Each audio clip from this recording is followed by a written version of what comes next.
Hi guys, in this video we'll create a directive for the pie chart. So this is a simple Google pie chart and we'll create an Angular JS directive for this. The pie chart has a 3D dimension to it, and once you roll on you get all the numbers. You can see the example on the Google Charts website for pie charts. The data you see here comes from a Spring MVC service. Let's have a look at the code now. This is our data controller. It has a @cross origin, so we can actually receive the request from a client. It is mapped to py data, and we have a simple 2D array of objects which is returned from here to our front end. So let's have a look at the front end now. Our piechart.html has a couple of scripts you require to access the Google Charts. So it is our loader.js, and we are loading the visualization here. The package is core chart. We have our controller, which is the directive2 controller, and we have our directive here, which is a pie chart. So to use the pie chart directive, we give our pie chart element here with width, height and title.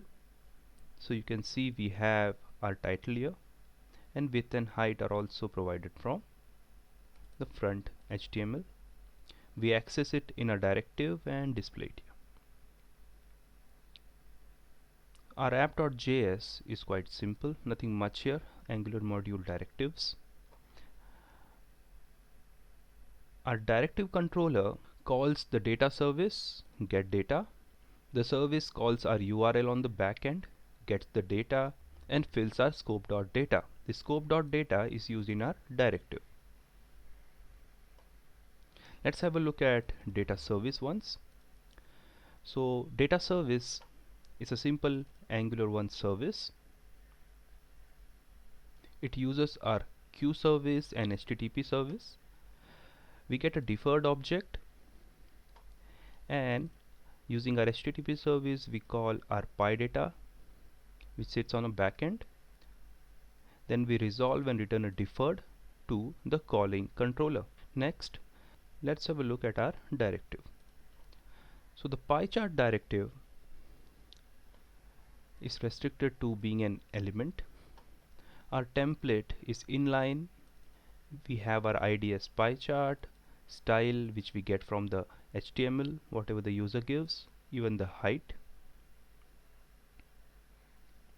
So these things are accessed in our isolated scope from the front end HTML page, and then our link function. In the link function we load our charts and call our enable pie chart.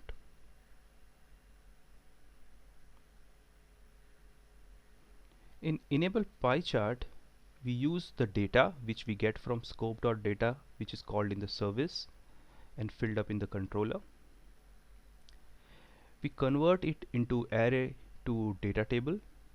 This is our data which we got from the backend. We convert it into data.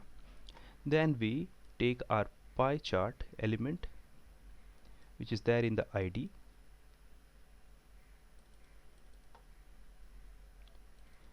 We have our options here, so you can give a bunch of options.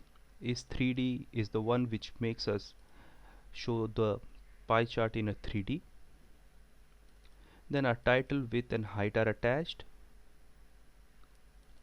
and then we do a chart.draw with the data and the options. One thing to note here, we have scope.watch service being called on our data which sits in our scope.